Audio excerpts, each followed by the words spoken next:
Thank you, Mr. Chairman. Just on that point about Visa and MasterCard being successful businesses, I think you figured it out, haven't you? I mean, what's your profit margin, Ms. Kirkpatrick? It's circa 50%. Mr. Sheedy? Slightly higher. It's higher than 50% profit margin? Slightly higher than MasterCard, yes. Yeah, that's incredible.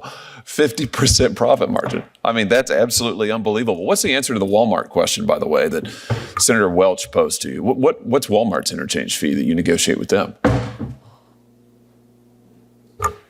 I don't have it with me today. You don't have any idea whatsoever? Is it higher or lower than 2.5%? Walmart negotiates their rates based on the business that they do with us. Meaning they're big, they're really big, they're gigantic, so they get a better deal than Mr. Callahan or most small businesses in Missouri. Is that what you're telling me? Yeah, Senator, we have volume discounts that we offer to some merchants. I suspect Walmart is one of them.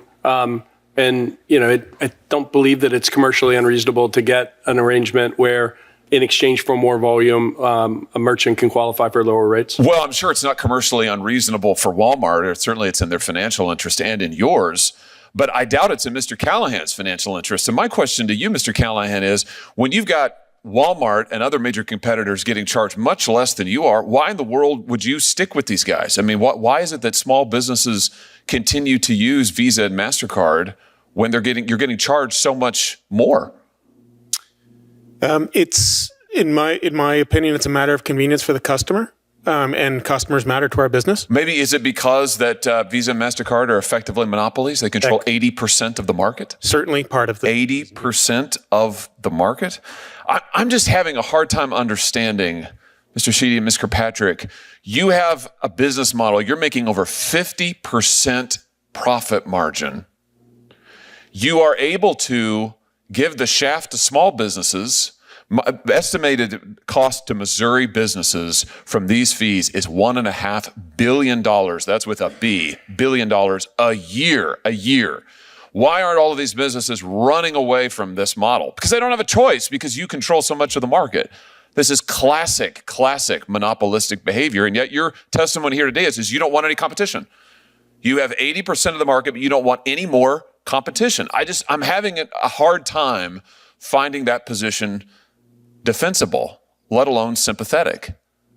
I mean, it's unbelievable the amount of money that you're making. It's unbelievable what you're charging small businesses and consumers, and yet your testimony is, please, we can't possibly have any competition.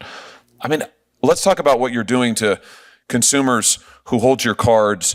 Last year, as I understand it, there were 726 million Visa and MasterCard credit cards issued in the United States. That's about 2 for every 1 person in the United States of America. Do either of you know how much debt is owed on your networks, Ms. Kirkpatrick? We're not the bank, so we don't have visibility into that information. We also don't generate revenue from interchange. Oh, okay, you have no idea. Mr. Sheedy, do you know? I don't know. Well, let me help you out. Let's have a look. It's $1.17 trillion. $1.17 trillion is what consumers now owe on your credit card networks. Do either of you know what the average interest rate is on your networks? Mr. Kirkpatrick? Oh, Senator, we're not the bank. We don't set the interchange. I know, we don't set the rates from it, and you know. Do you know what it is? This is your business model. We don't collect revenue from interest rates. Do you know? I don't, Senator. I mean, do either of you read the newspaper? Forbes magazine just estimated last week that the average credit card APR in your networks is 28.75%. Average. 29%, let's call it. 29%. It's nearly doubled in the last 4 years.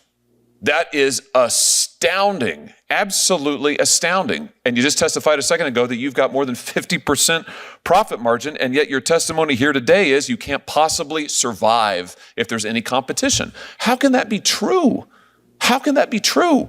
You've got debt like we've never seen before in American history. Your profit margins are as high or higher than they've ever been. You have 80% of the relevant market in the credit card interchange fees that we're talking about, and yet you couldn't survive if there's any competition? What am I missing?